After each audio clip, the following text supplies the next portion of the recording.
Okay, HadesOmega here. So this is the AAR for the second lap. Jeez, what?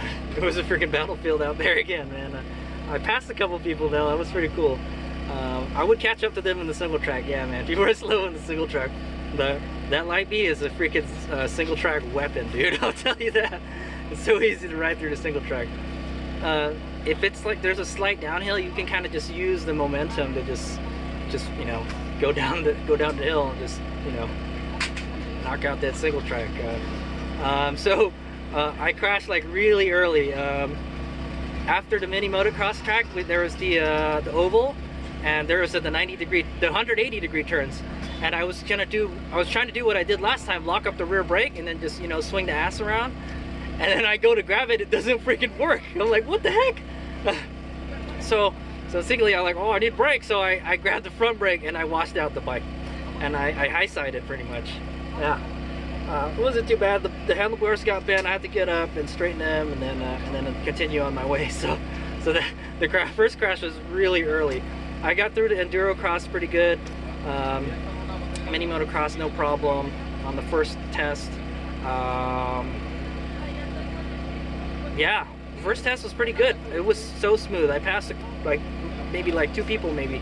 I passed a dude on Loma Prieta going down the hill. I was like, because he was going kind of slow through the single track, and I'm like, dude, you got to pass this guy because you don't want to get stuck behind him. And I passed him on the downhill. And then we went to the really hard single track after Loma Prieta, and I just, like, you know, I don't even remember. It was just a blur. I just kind of just picked the center line between the ruts, and I just like rode the ruts, you know. This bike is no good at whoops, man. It is not a good whoops bike. Maybe I have to set up the suspension better. I tried to soften it more, and yeah, dude, it's just bottoming out.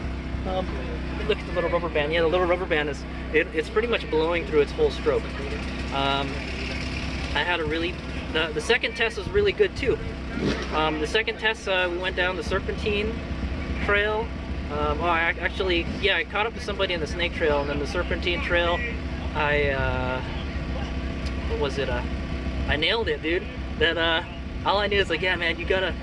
I let somebody pass me because they were faster, and then we went down the hill, and then I knew, like, you need to go fast because the bike will not grip on this section. So I tried to get as much momentum as possible, and I just tried to pick a path with no rocks in it because the rocks slow the bike down a lot, dude. It's just too small a bike to any kind of rocks or ruts or whatever or whoops. It slows the bike down a whole lot, and then you just lose your momentum. So you gotta find a way to carry your momentum. I think since it can't go over the rough stuff so well, like I think the best thing to do is try to go around it.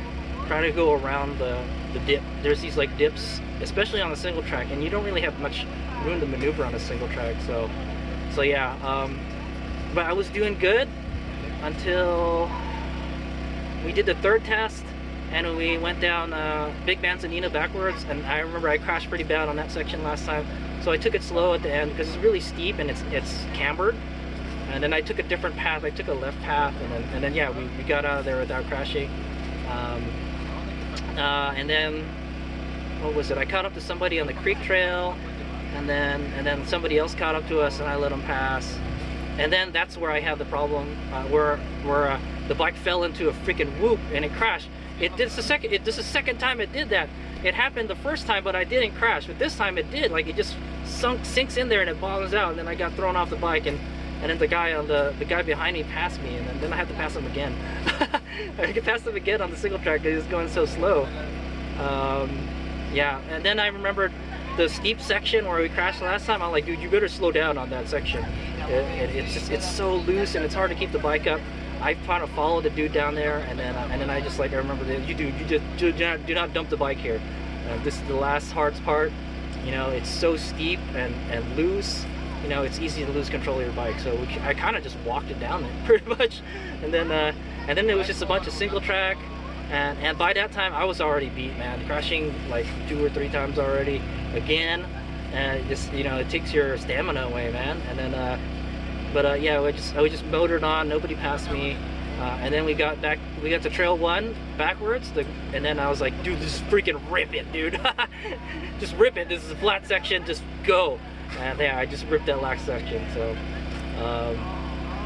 So if we can get like a 90% charge, I think we'll be okay on the last. If we can get more than 70, I think we'll be okay, but we won't have power. We'll run out of power. We gotta try to get it as high as possible. Generator's kind of running out of gas. I wish I brought some gas with me. Shit, I didn't think to bring gas. So it's running on whatever's in there right now. But yeah, so it's charging right now. I gotta find out what's wrong with the rear brake. I think all I have to do is readjust it. I think the screw backed out or something on the lever, so it's just not biting. Or that, or I ran out of brake pad. One of those. I have been kind of using the brakes, but the front brake works good as long as I have one brake. Shit, right? I used a lot of the regen too, like just going down the hills. You can regenerate and stuff. The regen works pretty good, man. I wish there was a little stronger regen though. But it works good, and it just, you know, it's so light. It's so light, but it can't get over the really rough stuff, man. I think maybe it needs better suspension. Maybe I've reached the limits of what that suspension can do. You know, it doesn't like really whoopy sections, not at all. It's really rough, man, and it's because it's a small bike too. It's a small, you know, it's small and then like it gets sucked into the whoops, you know, and not like a big bike. It just kind of runs over everything. So running a mini bike is like a double-edged sword, you know. It's easier to ride, it's smaller, it's more maneuverable, but on like the really rough stuff, it doesn't go over it very well. Maybe it needs better suspension, I don't know, man. But all right, so yeah, we're just I'm just gonna wait for the next test, and we'll do the same thing again. Wait till the line is at the end, and then pull the bike off the charger, and then I didn't have any problems with low voltage cutoff or overheating, nothing. So the bike is doing good. It's just me. I have to stay on the bike. So yeah, but it's a battle, man. You just gotta suck it up and drive on, man. No rear brake, suck it up and drive on. Do what you can. All right, here we go.